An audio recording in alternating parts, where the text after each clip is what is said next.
Hello everybody, it's me, the Anonymous Mystery, your local nocturnal detective. And Mona, my trusty crime-finding dog. Generally, people go into therapy trying to better themselves mentally or emotionally. But what if you came out of your first session worse off than ever before? In tonight's case, we follow a person who got way more than he bargained for from his new therapist. And tonight's case is...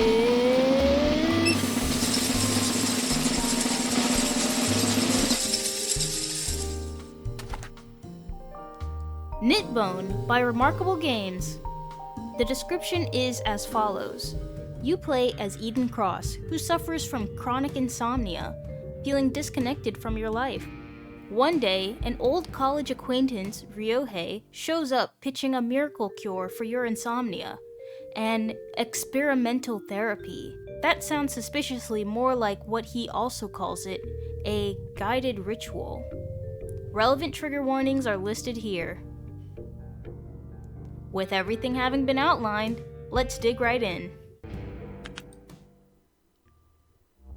Knitbone. Where did it all go wrong?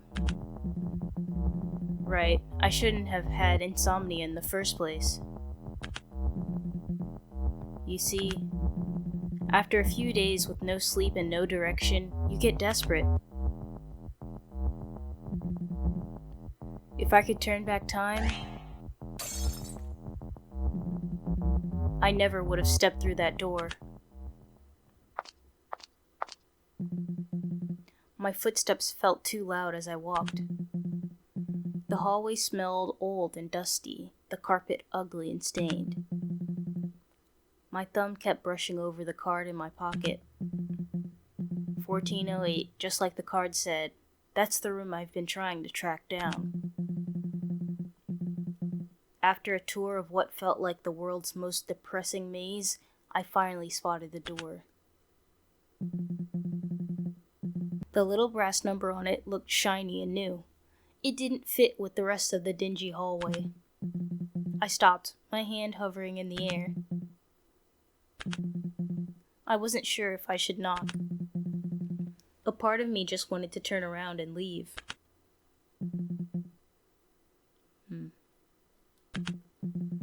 Right, I told myself I'd actually show up.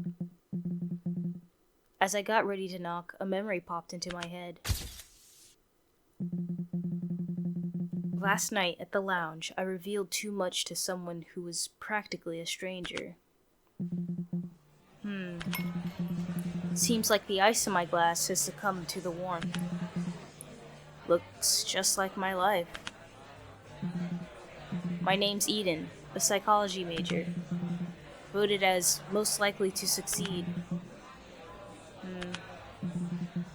But that was years ago, when I had direction in my life. Now, I'm barely surviving on cheap coffee and no sleep. I changed 3 jobs in just 12 months. Every fresh start only left me more tangled in doubt. And yeah, I ended up even more lost. I don't even recognize who I am anymore. The door opened, but at first I hardly registered it. The vibe suddenly seemed to shift, as if someone flipped a switch. I couldn't help but look.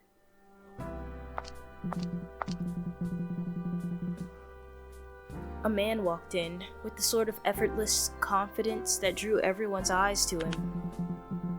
He smiled at the bartender, waved at someone like they were old friends. So he's that kind of guy, huh? He looked so put together, assertive, and relaxed. And his shirt, that probably cost more than my rent, yet he wore it so casually. Everything about him was the opposite of me. He paused at the entrance, scanning the lounge like he was deciding where to sit. I should have looked away, but I didn't. And then he saw me, eyes widening as they locked onto mine. Oh. He smiled. That got me holding my breath.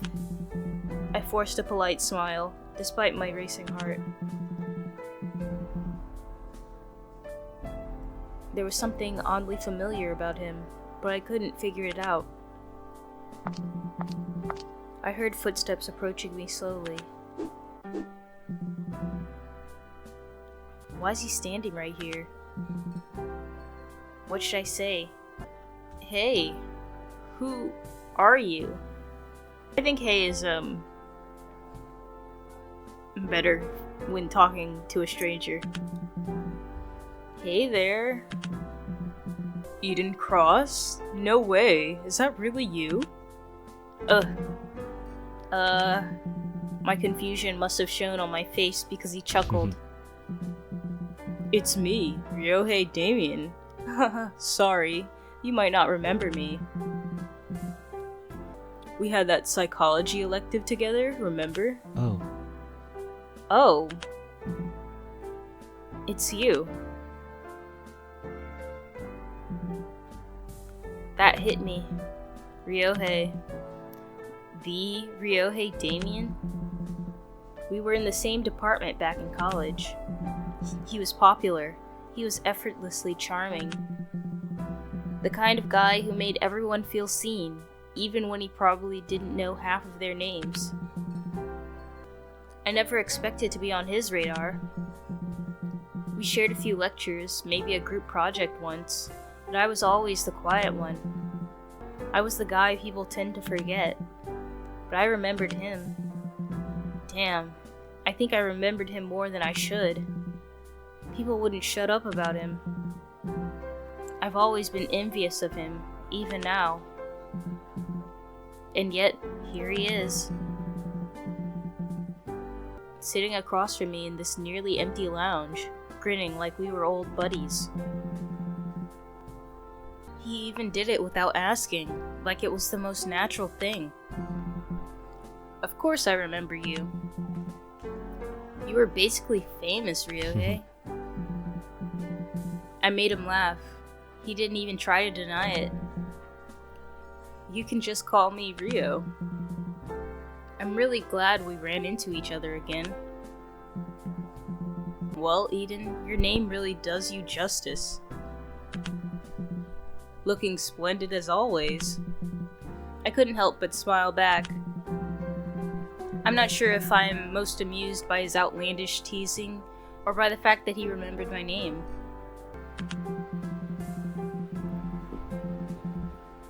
I don't think lounging at a jazz club after an exhausting day is much of a splendid look, but thanks.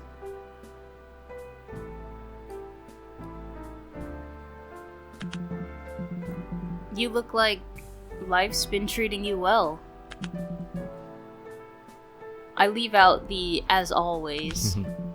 He laughs, but his eyes narrow in... I did notice you're tired, though. I don't mean to offend. No, it's fine. I know I'm living dead. I laugh, trying to brush it off. Insomnia, that's all. I get used to it. What a shame.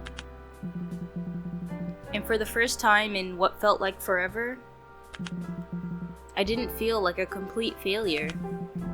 We caught up and talked for a while.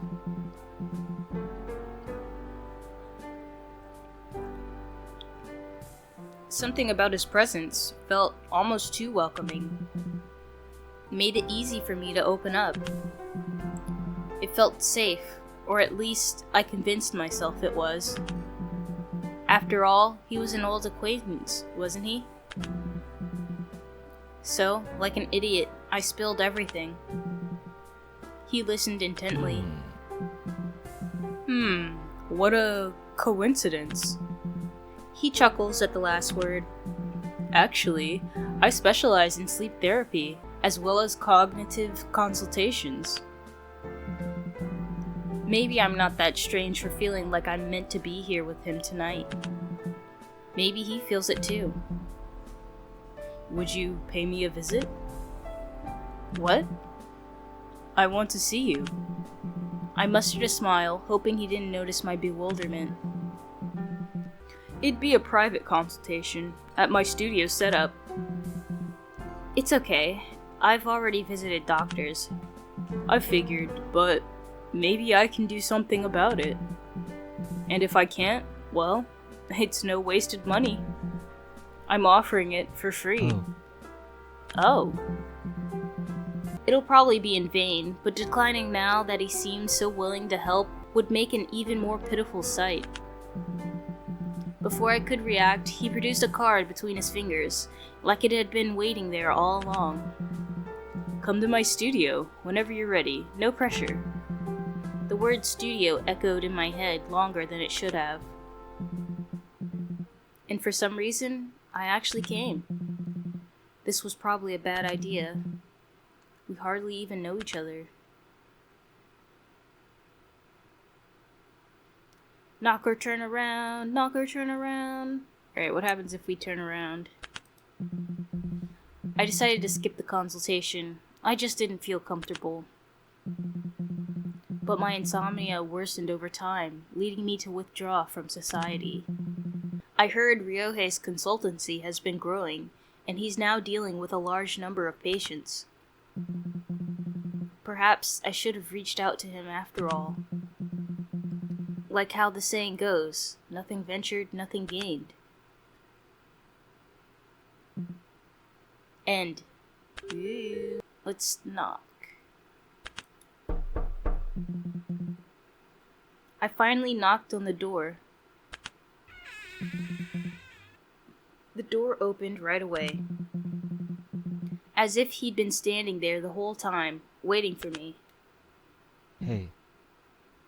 Eden! He had a warm, practiced smile, and said my name like he knew I would come.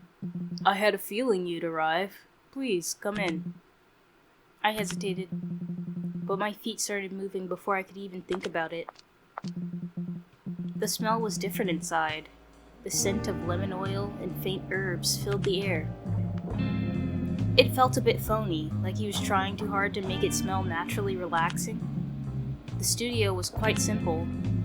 Just a couch for me, and a single fancy chair for him. My gaze drifted past a collection of arranged objects as Ryohei led me inside the studio. Soft jazz music played in the background.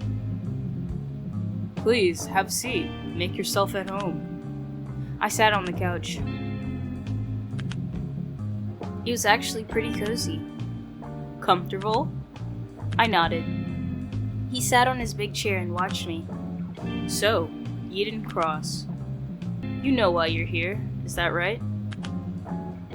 He got straight to the point. Yeah. I guess so. So, tell me, what's on your mind? What brings you here tonight? My mouth went dry as I finally said the line I practiced. Last night, you mentioned you could help. You said you help people with sleep issues. I told him how I couldn't sleep and how I felt like I didn't know who I was when the lights went off. He listened without rushing. No interruption and no pity. Just that steady, practiced attention. Alright then, starting with some questions. Do you have more trouble falling asleep or staying asleep? Both. Equally, I suppose. How many times a week do you suffer from this? I can't really remember. Maybe 5? He purses his lips. Okay. Okay. Are you taking any medications? None. I see. He pauses, weighing his words before going on. His expression turns serious, as if he knows something that I don't. Insomnia and identity crisis. That's a reasonable set to bring in together. Sleep and sense of self are closer than most people think. You're not sleeping because your mind refuses to let you be vulnerable. And that's why your mind won't shut down. That hit closer to home than I expected. The smile crept back onto his face. Before we go any deeper, I have a simple personality test. To help me understand the shape of this weight you're carrying. It requires a bit of trust, I know, but it would help me understand. I really think you should take it. Do you want to take the personality test? What happens if we say no? I don't think I'm ready yet. Is that so? Thank you for being honest with me. That in itself is a very important step. But you came to me for help, but you're saying no to the first step? What do you mean? He leaned forward, his voice low. Eden, refusing only reveals what you're afraid of. It shows me exactly what you're afraid of. Ooh. Thank you. You've given me quite a clear impression. Yeah. What the hell was that? Oh, perfect. Now I'm hallucinating in the middle of this therapy. Should I just chalk it up to sleep deprivation and call it a day? What should I do? Bring it up or remain silent? Bring it up. Yes? Did you happen to see that? See what? Never mind. An awkward silence settled between us. His eyes flicked up to mine. What you've shown me earlier tells me enough, more than enough. Your sleepless nights? He paused. His gaze was piercing, studying me like I was some kind of specimen. Your insomnia isn't a mistake, it's a pattern. Your mind is stuck on a loop.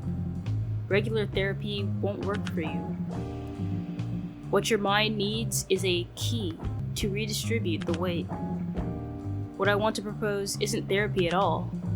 Think of it more as a sort of guided ritual. Ritual? That's an interesting choice of word. Okay, Rio, let's do it. Good. Don't worry, it's simple and not invasive. Just answer honestly. Alright, rules are simple. Pick whatever feels most like you. Don't overthink it, just go with your gut.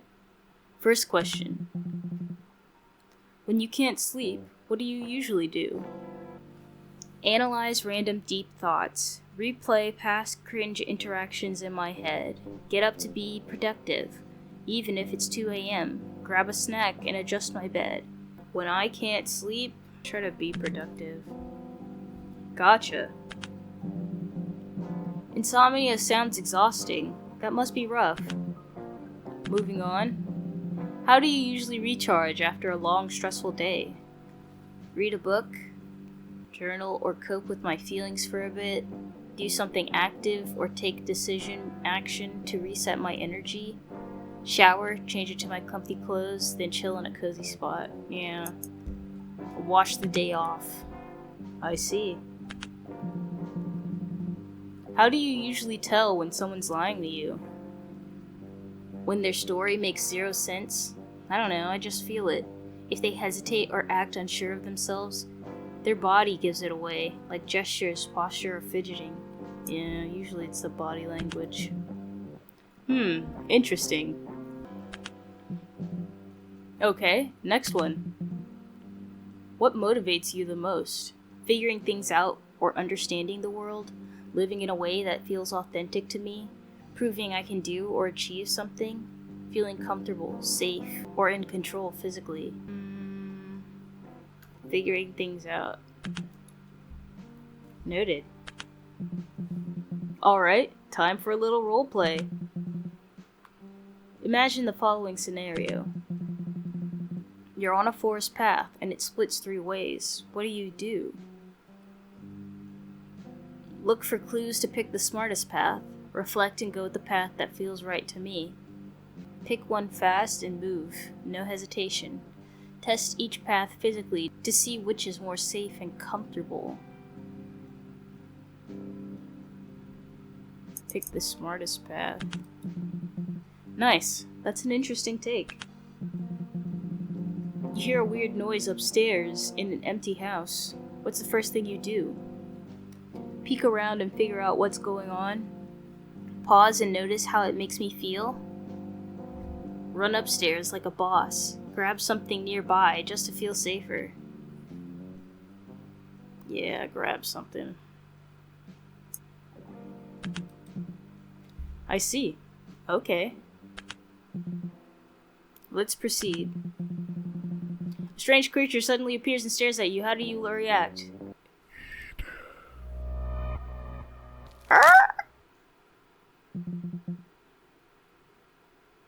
Hey, what was that? Hey. What's wrong? Did something catch you off guard? Has the background always looked like this? Like meat? Or like a strange aura? Well, would your reaction align with the choice you made earlier? Let's continue. No need to dwell on it. It even said Eden, which is kind of crazy. Okay, roleplay's over. Let's get back to the test. Which compliment do you like the most? You're so sharp and smart. You're authentic and honest. You're brave and bold. You seem steady and chill. Probably smart. We're nearing the end. Which word resonates with you the most? Luminous, pulse, flame, balance. Pulse. Or balance. Balance. One final question. Which word resonates with you the most? Logic, ethics, violation, physics. Ethics. Congratulations, you've completed the test. I'll go over your results now. It seems like you're physics first. Oh, so this is like a legit test. I wonder how many answers there are. Like Myers-Briggs, where there's 16? Or like those D&D alignment tests, where there's like 9 different options of what you could be. You trust what's real. The solid things, such as routines, touch, and breath. You're good at keeping yourself steady when the world tilts, and that steadiness spills over to the people around you. But there's a cost, isn't there? You wonder if it makes you small. That people will think you're clinging to little comforts, too simple to handle the big picture. Thank you for that. I learned a lot about you today. Alright, that was a pretty cool mechanic. I really like that. I'm curious. I'm gonna go back and see.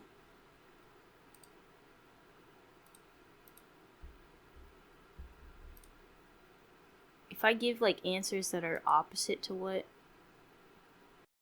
Let me do the impulsive ones.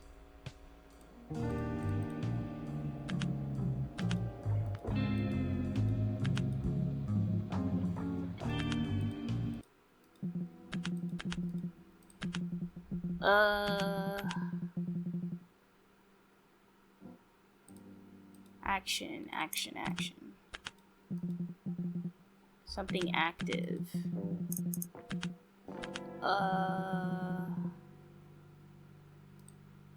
They act unsure of themselves. Proving I can do or achieve something.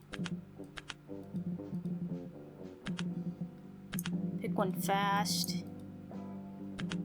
Run upstairs like a boss. Scream and shout. Get ready to defend myself.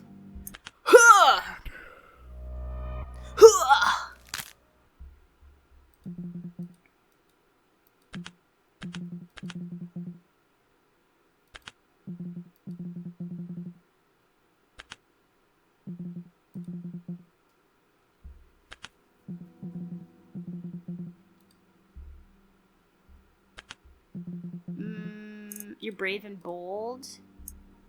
Flame. Let's say volition. Let's see, do I get something different this time?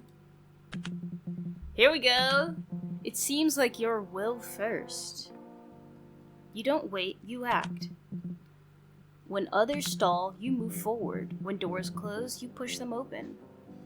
Your drive creates paths where none exist, and that force keeps not just you alive, but often others too. But there's a cost, isn't there?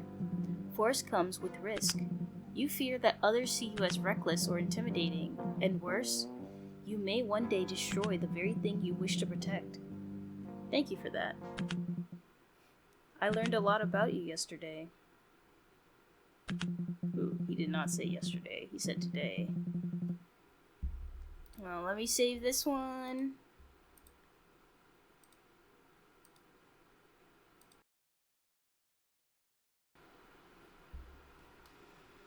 I've actually wanted to be closer to you since college, and it means a lot to finally be here with you now. Shall we move on? Remember, this is all just for fun. Don't take the results too seriously. His tone stayed gentle, though there was a weight behind it. Thank you. You've given me quite a clear impression. Yeah.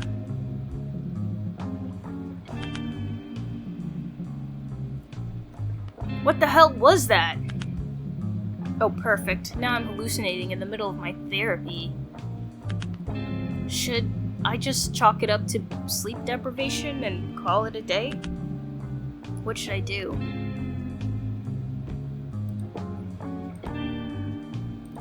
So when we were talking to him before, when we brought it up, he was just kind of like, what are you talking about? So this time, let's see what remain silent is.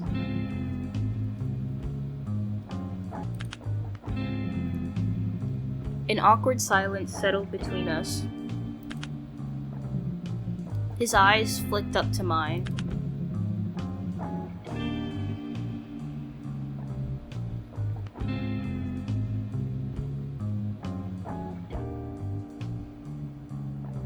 What you've shown me earlier tells me enough, more than enough. Your sleepless nights? He paused. His gaze was piercing, studying me like I was some kind of specimen. Your insomnia isn't a mistake, it's a pattern. Your mind is stuck on a loop.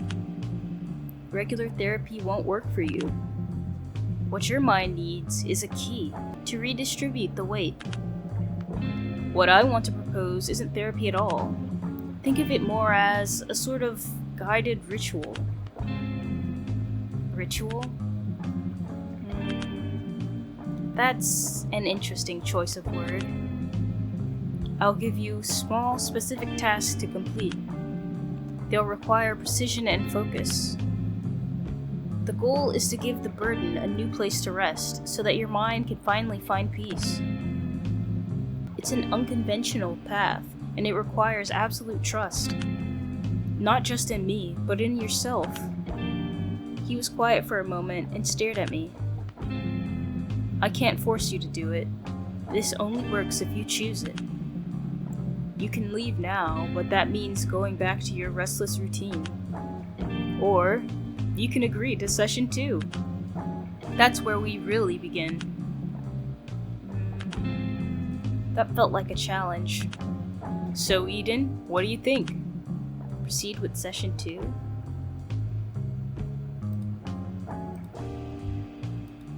What if I say no?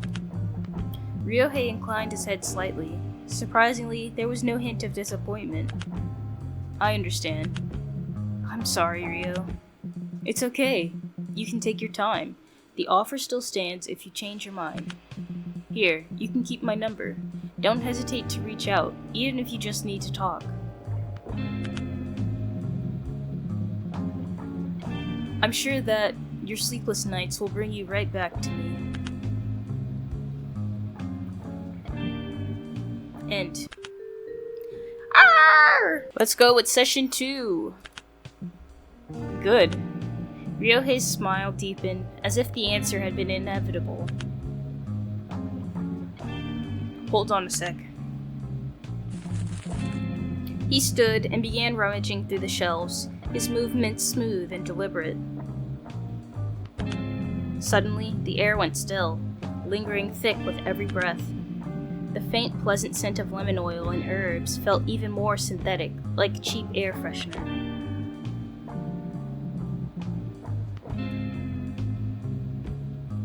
When he returned, he was holding a small, ornate box. Then, let's begin session 2. His voice was lower now, a smooth, deep sound that silenced the room. The feeling of being in a safe place was starting to fade.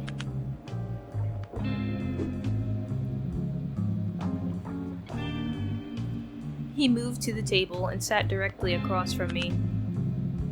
A subtle shift that made him the focal point of the entire room. Before we begin, I want to ask you something, Eden.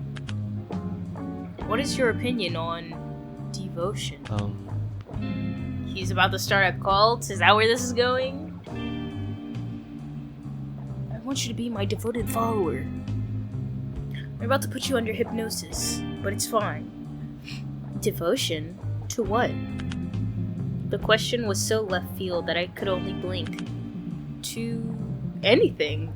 Whether it's a person, yeah, like you, an idea, a god. Are you about to, sacrifice me to someone? Sacrifice me to the demon who made you so successful? Is that what's going on? I hesitated. It felt like a trick question. My opinion on devotion is... It sounds dangerous. It's a form of trust. Yeah, let's be hesitant. It sounds dangerous. It depends on what you're devoted to. Blind devotion can be dangerous. Oh. I see. You're careful. That's understandable. He's filed that away, his expression unreadable.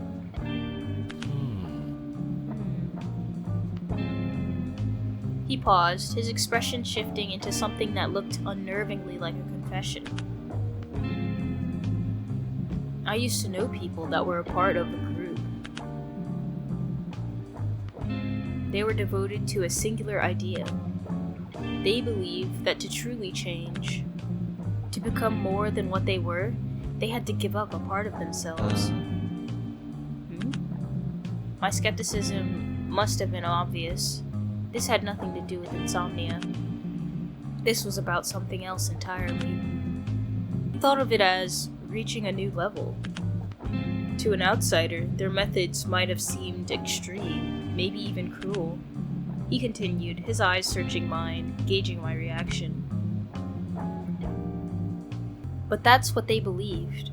They believed true enlightenment required total devotion, and that you couldn't become whole until a part of you was given away.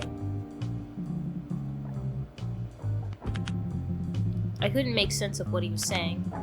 Everything he said sounded like cult nonsense, and he seemed completely convinced himself. Uh-huh. My apologies. I didn't mean to bring that up. He waved a hand dismissively, the philosophical conversation ending as abruptly as it began. Now, let's move on. He opened the velvet-lined box. Let's play a game, Eden. This is a focusing exercise. He lit the candle and set them on the table in a chaotic line. The objective is simple. Arrange these candles from shortest to tallest, and left to right. Oh, that seems easy. Without thinking, I reached for the nearest one. His hand shot out, not touching mine, but hovering just above it. No. Nuh-uh. There are rules. He looks kind of like a cat. His tone was now flat, sharp, and cold. Discipline is paramount. You have exactly 4 moves. A move is the swapping of any candles. Exceed 4, and the pattern is irrevocably broken. Do you understand? Are the rules of the candle game clear? Okay, I think I got this. Put me in, coach! Yes. I nodded, my mouth suddenly dry. I looked at the candles. Alright. So obviously, this one's gonna have to go here, and this one's gonna have to go here. But we gotta get this middle candle here. 1, 2, 3, 4, 5. Okay, so let's see. How do we do this in 4 moves? Alright, let's just do this.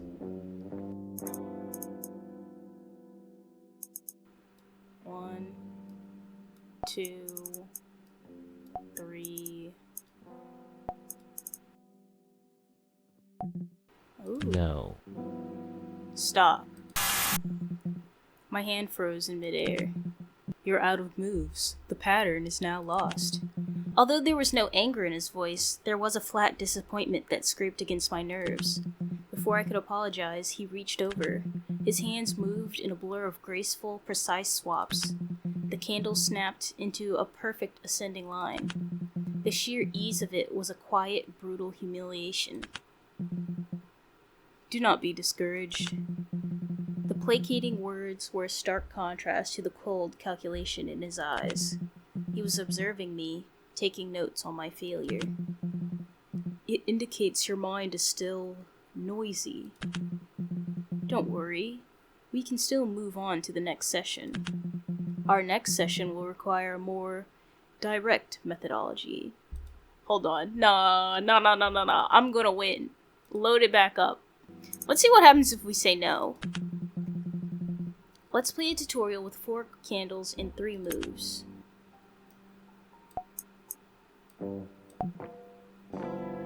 Yes. Nice. Good job. You beat the tutorial. Okay.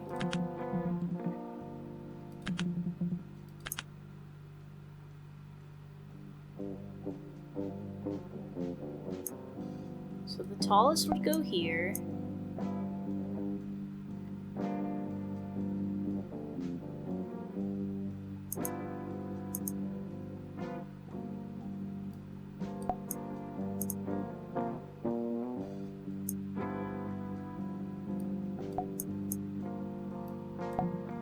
Ha! I did it! Okay.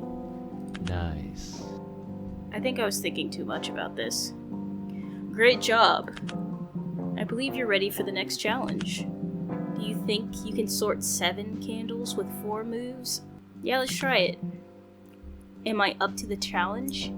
There's no option. Yeah, let's go. Let's do it. Good luck. Okay. This is the tallest, so I don't think it'll need to be moved. 1, 2, 3, 4.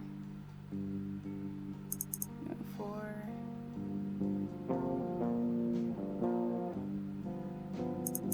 So this would need to be here.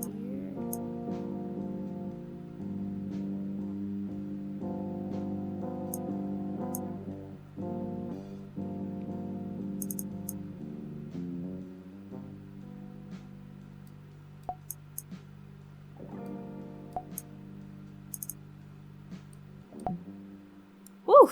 I did it. A perfect ascending line, all in less than 4 moves. Yohei's smiling. It wasn't his usual practice smile. It was wide, genuine, and utterly terrifying. Nice. He whispered the word, savoring it like a fine wine. I like you. You're sharp. You act without hesitation, and you're decisive. That's exactly why I need you. Rio? What do you mean? That's it for now. You've demonstrated remarkable potential. You should prepare yourself for our next session. My hallucinations were getting worse, and being in this room wasn't helping. Was this all in my head, or... You did very well, Eden. I assume you're ready for what's next? Pass or fail, it seemed that I was being dragged into the next session regardless. I just nodded, too tired to argue. Fine, what's next? I have a simple question. Tell me, Eden, are you easily frightened? The question was unsettling. He leaned forward slightly, with his eyes fixed on me. Am I easily frightened? Yes, I am. No, not really. What happens if I say yes? I guess so. More than I'd like to admit. Okay. Okay. He fell silent, letting the tension build. His gaze drifted to a dark corner of the room behind me. Don't look now, but I think someone is watching us. My blood ran cold. Against my better judgment, my eyes darted to the corner. There was nothing there. Ryohei chuckled, a low, unnerving sound. Relax. I'm just testing your focus. Were you expecting something? Sometimes I wonder what's wrong with this guy. He then pointed to a small potted herb on his desk. It was the only living thing in the room. Let's try a different approach. What do you see there? I see... comfrey? I recognized the broad, hairy leaves instantly. Oh, that's a comfrey. For a second time since I arrived, my expression softened. Seeing something familiar from my childhood stirred up feelings I thought I'd long buried. My grandma used to call it by its old name, Knitbone. Ryohei seemed surprised by my sudden shift in mood, though he masked it with a smile. Knitbone, an interesting name. She said it could heal broken bones. But some breaks aren't in the bone, are they, Eden? I stayed quiet, letting his words settle in the air between us. Well, some breaks are deeper, and no herb can fix them. The irony is, in the past, people thought comfrey, or knitbone, was safe to use in any way, inside or out. But studies have shown that ingesting it can be toxic. He was talking about the plant, but his eyes told me he meant something else.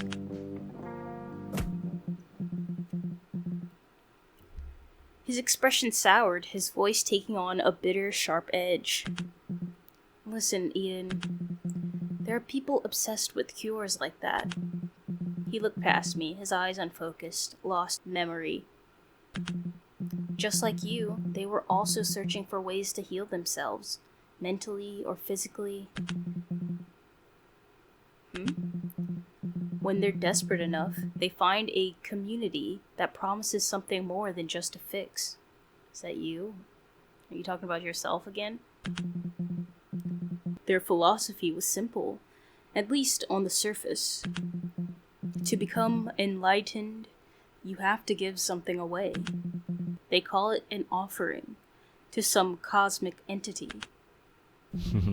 He let out a short, harsh laugh that held no mirth. But offering was just a pretty word for ritualized murder. What? They had this twisted logic. They believed pain was a currency, that you could only heal your own wound by taking on another's life. Why is he telling me this? His voice cracked, the mask of the calm therapist completely gone, replaced by a raw, burning anger. They would make you believe that ending someone's life wasn't wrong. It was kindness. They said you weren't a killer, you were an angel, taking their pain away so they could finally rest. And their death, that was supposed to be your reward.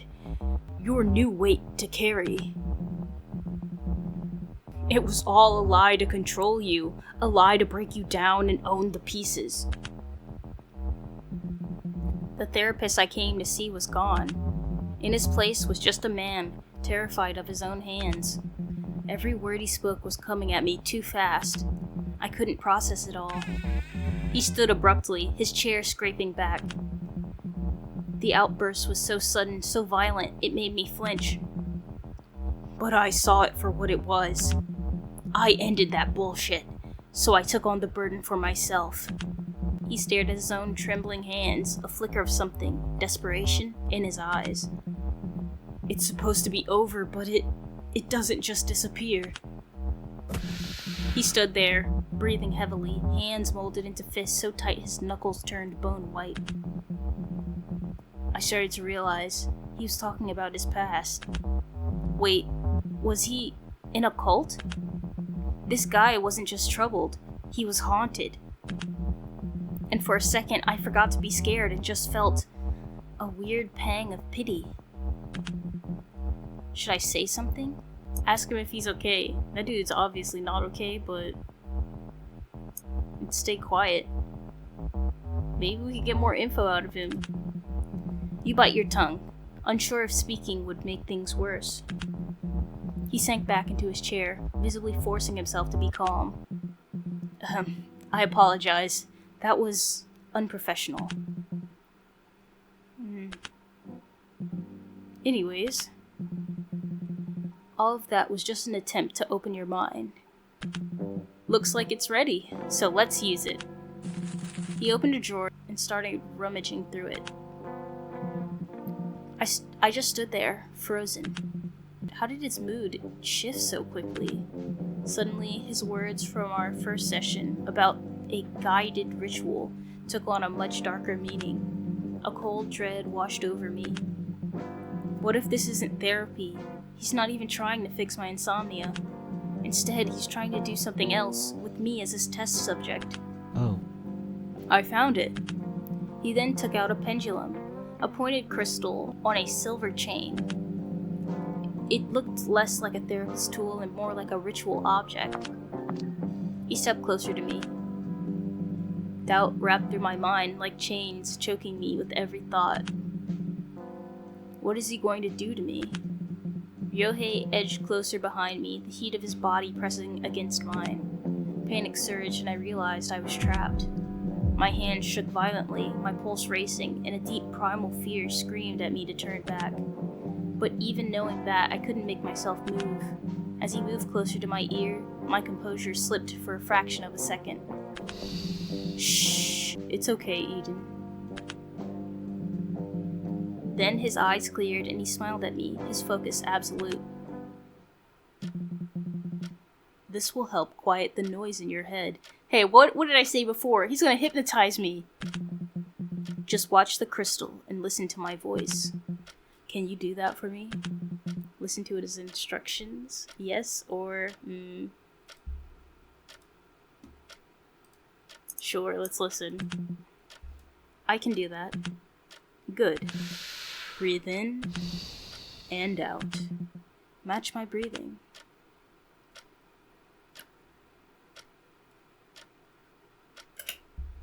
Oh wait, I gotta click on the stop. Nice. Great. Let's go faster.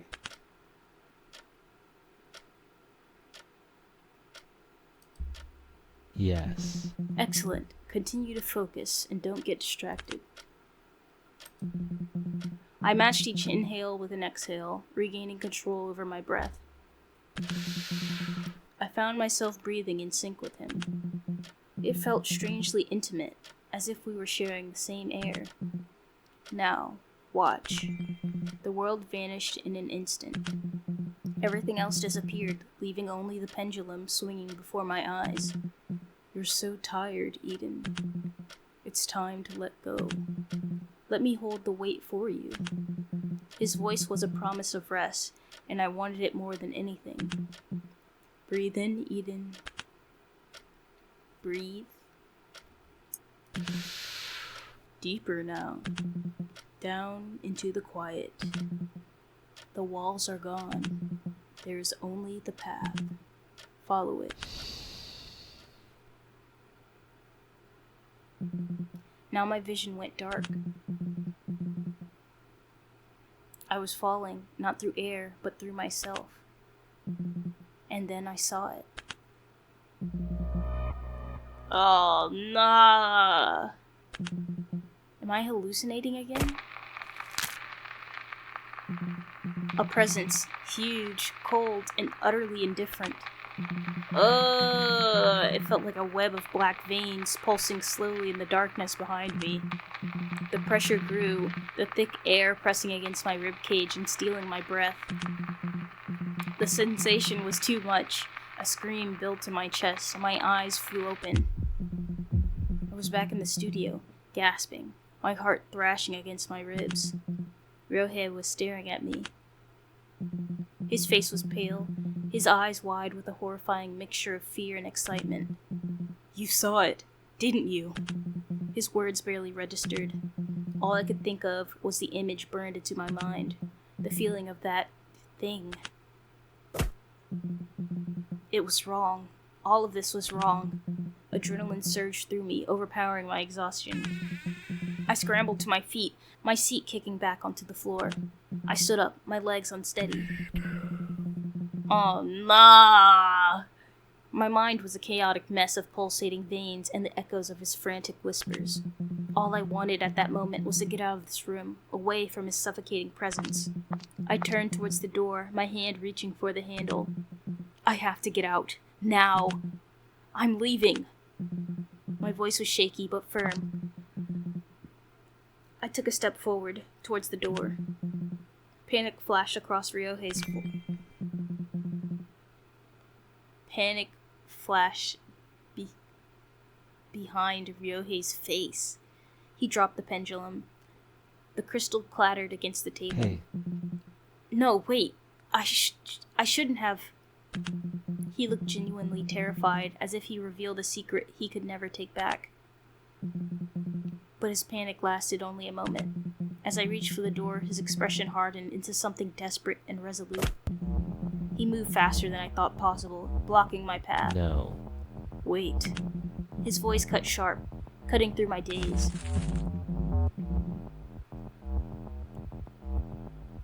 He grabbed my arm, his grip surprisingly strong, almost bruising. I turned back. The calm facade was gone, shattered completely. In its place was raw, unfiltered desperation. You can't leave. Not now. You saw it too. Don't you understand what that means? That thing. He pulled me back from the door, his eyes wide and wild. He wasn't asking me, he was pleading with me. He guided me back to the couch and pushed me down gently, a strange, reverent care in his otherwise forceful actions. Hey? What the hell, Ryo? He ignored my question. He moved to the table and with a click lit a match, and then lit the candles. As the flames grew, the room transformed. It was no longer a studio. It was an altar. And I was the offering. Whoa! He sat down across from me again, the firelight carving deep shadows into his face. He looked older, burdened by a weight beyond my comprehension. What you saw is not just a thing. It has a name, a purpose. It's my debt, passed down through generations of my family, all under the guise of enlightenment. My uncle, Callister, he was the leader. He called their belief system transcendology. The way he said the word was thick with disgust. He groomed me, not as a nephew, but as a successor. He saw the entity as an honor, a sacred burden.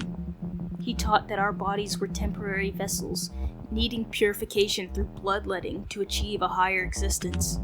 He made it sound so beautiful, the art of ritual.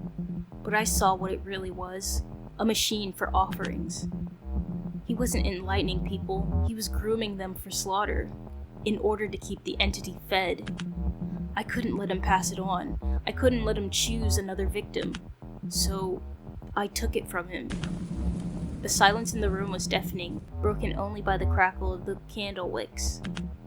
What do you mean? I killed him, Eden. I killed him. I plunged his own ritual knife into his chest.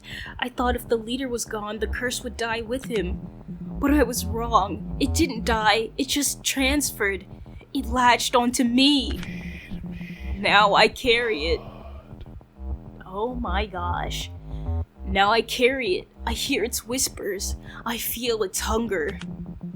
He buried his face in his hands, his shoulders trembling. This was it, the full, horrifying truth, the core of his madness. He looked up, and his eyes were glistening with unshed tears. But beneath the pain, there was something else, a chilling, obsessive focus, and it was directed at me. And that's why I needed you, Eden. I've been watching you. Even back in college. What?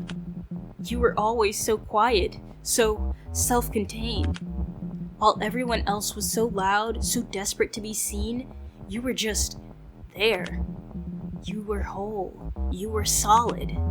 I was falling apart, piece by piece, and you were a fortress. I envied you for it. I hated you for it, and I admired you more than anyone else. I knew you were the one, strong enough to bear the weight, quiet enough for it to rest. He leaned forward, his voice dropping to an intimate, almost tender whisper, the codependent plea of a man drowning. I was lucky to meet you again. I knew you were the only one worthy of this gift, the only one strong enough to see the truth. He slid off his chair and knelt on the floor in front of me. This wasn't a plea for help. This was the final step of his plan. He pulled a knife from his pocket. The handle had the same vein-like carvings I saw in my vision. He held it out to me on his open palms like it was a key. My breath caught in my throat.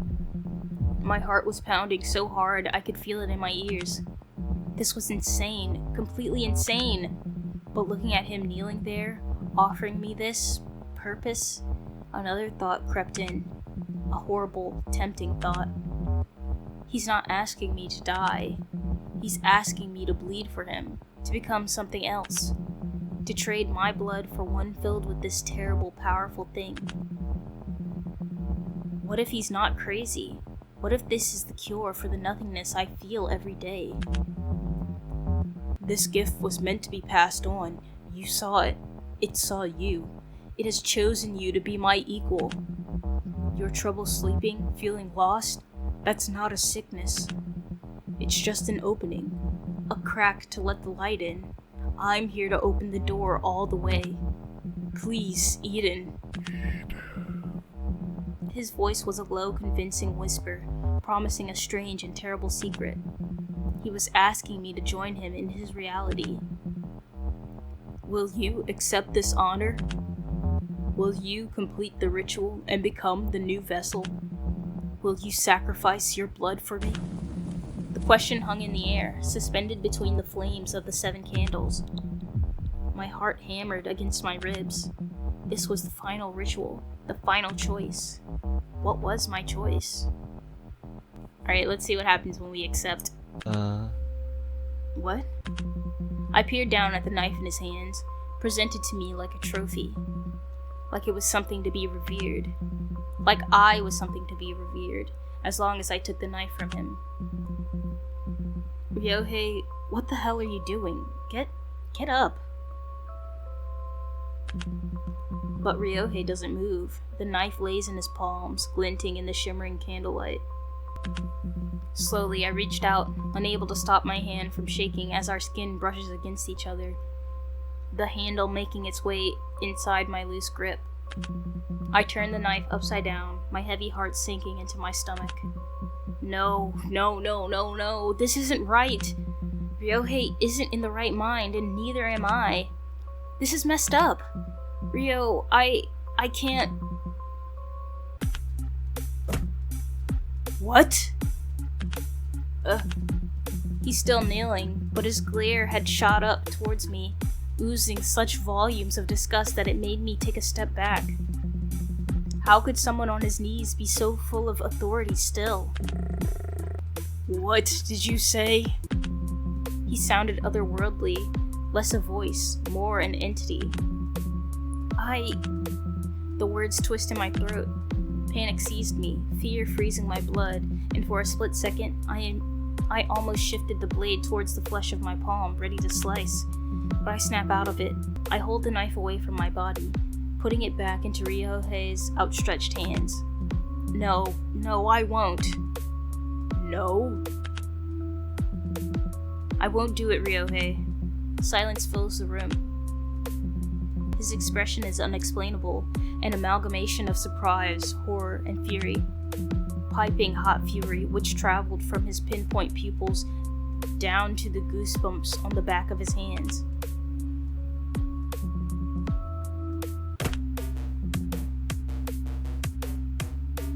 Then he moved. Oh. He's not even a person anymore. He's like Venom, like a symbiote. Faster than I could have stopped him. Before I knew it, his hand was gripping around my neck, the other pushing the knife against my hand. Take it! Take it! The room trembled beneath his cries. Ooh.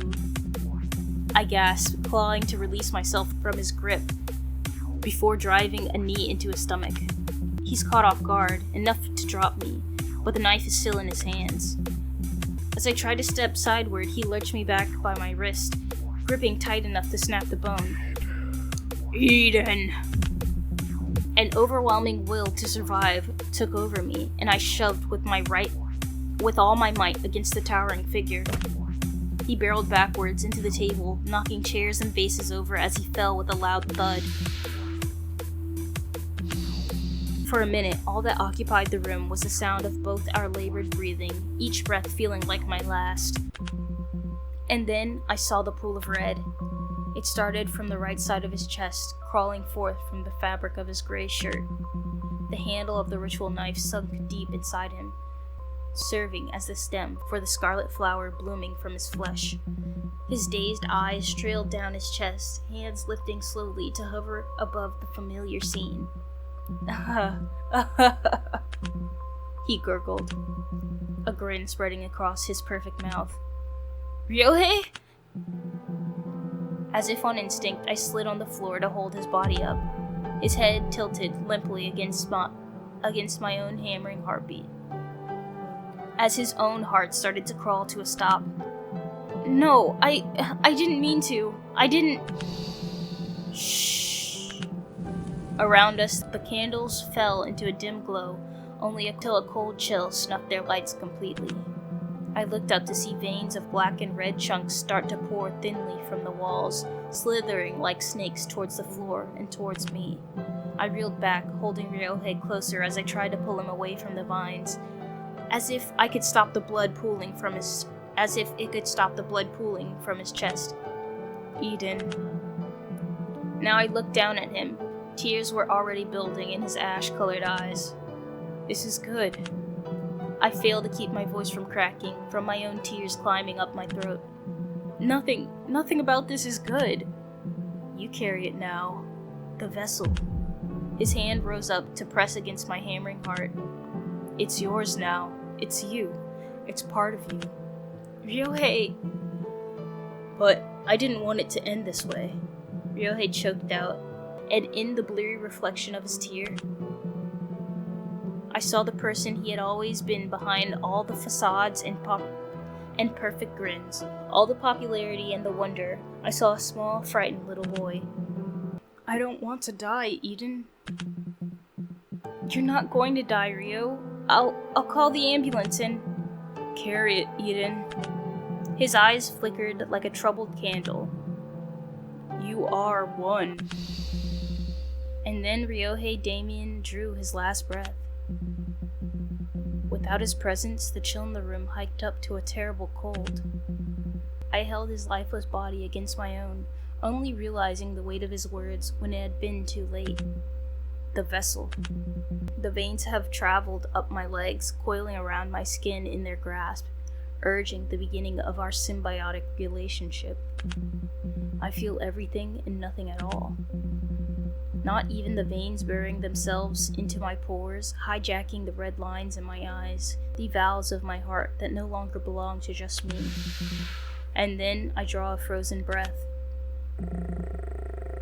I am the vessel now.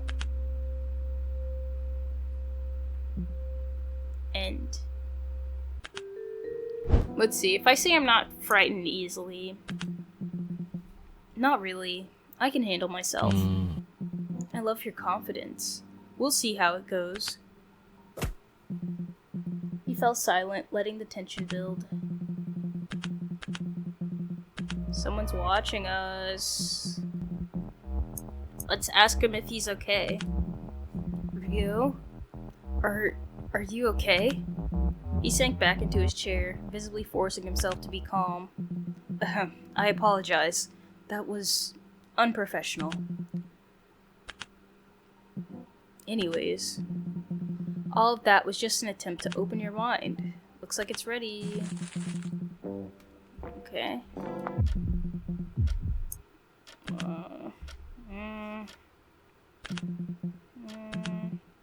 Let's continue. Breathe in and out. What happens if I just start messing up? My breathing faltered. The steady pattern I'd relied on slipped away. I found myself breathing in sync with him. It felt strangely intimate. Now watch the world vanish. Let's refuse. A sacrifice? The sheer ridiculousness of it all was enough to make me die laughing. What the hell? Does he actually think I'm buying all this crap? This elaborate prank? Ryohei sure did get me a couple of times there, especially with the hypnosis part. But it's time for him to drop the act. I wasn't going to be swayed by all this cult talk any longer. Even this was too much.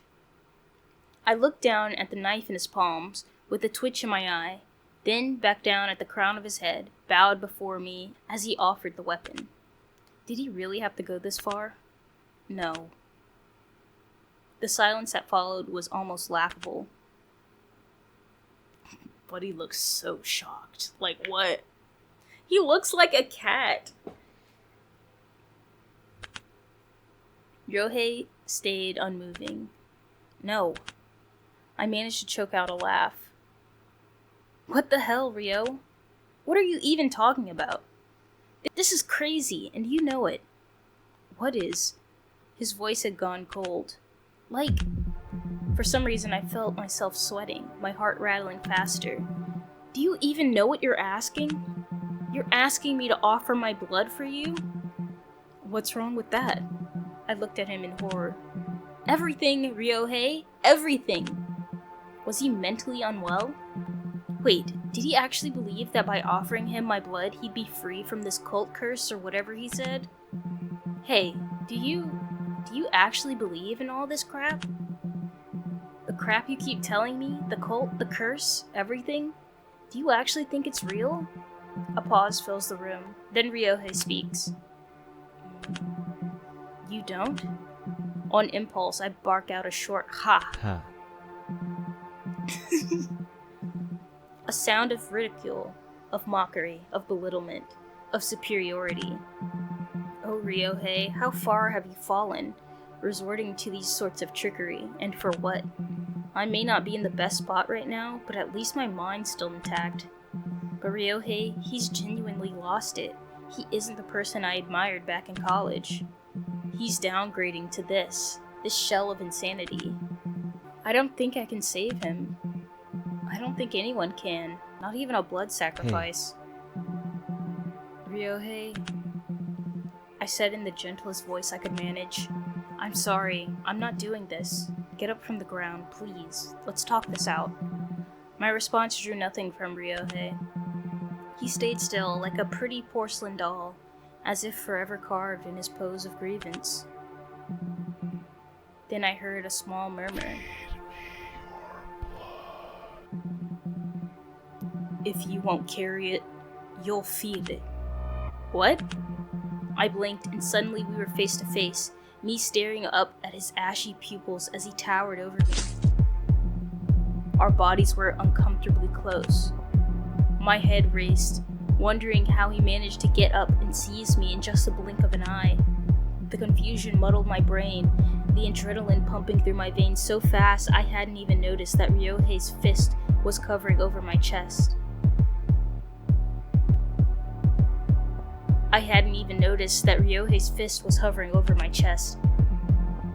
gripping the knife's handle that was plunged into my heart. I looked down at it, dazed. What? Must be a fake knife, the one that retracts the more you push it in. But it doesn't look like it retracted.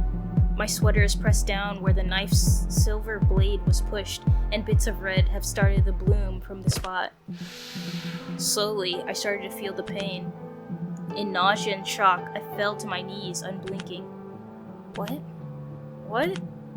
I cough and feel warm, sticky liquid coming out of my throat, pooling out of my mouth like a murky tap. Did he actually stab me? I'm sorry. I heard Ryohei's voice from above, distant and echoing like he was speaking in an empty chapel, the sounds bouncing off the hollowed halls. I feel his hand pressing softly against the back of my hair, pressing the side of my face against his leg. His sick version of repentance, of confession. His warmth seeped into me as my life ebbs out. I'm sorry, Eden. He repeats my name, and he sounds human. A good sound to hear, for once. Humanity. Ryohei is human, always has been. I just didn't want to see that. He had always been a god to me. So much that I refused to acknowledge that he ever struggled. That must have followed me until now. He bared his heart to me, but instead of seeing the real him for once, I took it as an opportunity to finally feel better than him. How pathetic of me. And now, I pay my price. As I go limp, I feel his hands catch me, setting me gently against the cold floor. Even in my death, he treats me kindly. I feel my blood seep into the ritual circle, as if the curse is hungrily licking up the offering I have provided. I'm sorry, Eden. He repeats it again and again, his hands over my corpse. I truly didn't want to do this. I really thought you were different. Ever since we met back in college, I thought you saw through my facade, that you knew the grief I was hiding, that you could understand me, that you could understand who I really was, that you could accept it. He choked out, pressing his forehead against my bleeding heart. But I was wrong. I can't trust anyone. I can't show anybody who I truly am. This is my burden to bear. Forever. I am the vessel. No one else. Ryohei is left kneeling over my corpse as shadowing veins crawl and dance throughout the room, rejoicing in Ryohei's inevitable surrender. No one else can be. End. Oh!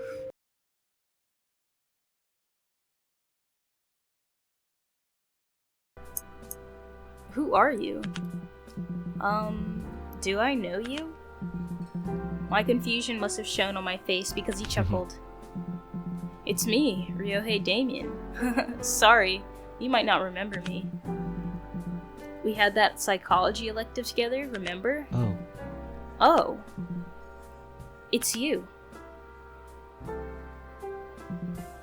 That hit me. Ryohei. The Ryohei Damien. We're in the same department. Yeah. Let's knock. Hey.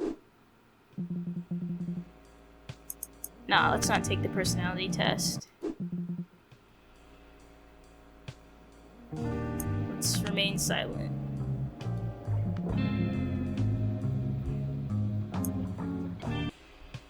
Yeah.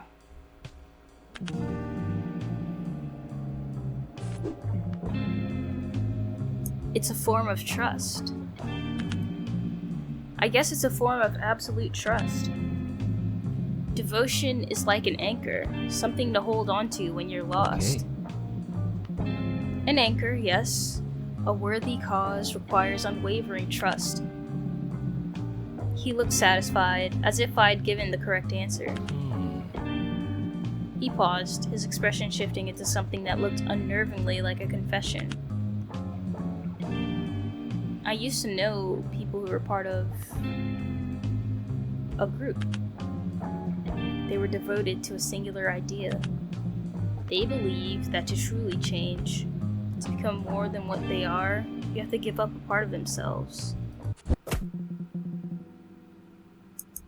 Yeah, we understand the rules.